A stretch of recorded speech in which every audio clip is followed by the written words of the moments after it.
ఓం శ్రీ గురుభ్యో నమః. పరంపరా గురువులందరికీ పాదాభివందనములు.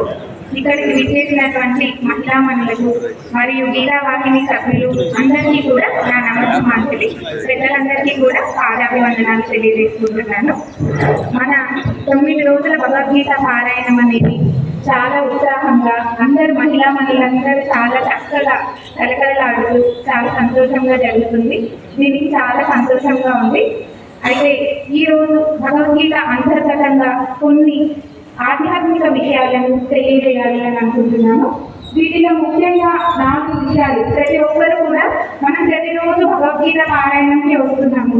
ఏం నేర్చుకుంటున్నాము? ప్రతి ఇయర్ ఇప్పటికీ మనము చాలా ఇయర్స్ నుండి చేస్తున్నాము. దాని నుండి మనం ఏం గ్రహించుతున్నాము అనేది తెలుసుకోవాలి. ఎందుకంటే ప్రతి ఒక్క సంవత్సరం ఒక చిన్న విషయం నేర్చుకున్నా కూడా దానిని మన జీవితంలో ఆచరించినా కూడా మన జీవితం అనేది సార్థకత అవుతుంది. మొదట ఒక 4 విషయాలు తెలియజేయాలనుకుంటున్నాను.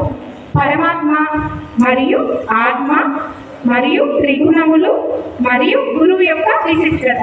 ఈ 4 విషయాలను ప్రామాణికంగా మనం తెలుసుకోవాలి. ప్రతిరోజు పారాయణం వస్తున్నాం కదా, భగవద్గీత చదువుతాము అని అంటాం. దాని నుంచి పారాయణం చేస్తున్నాము అని ఒక విషయంలో నేర్చుకున్నాం కదా. అదేవిధంగా కొన్ని ఆధ్యాత్మిక పదాలను అంటే పారాయణ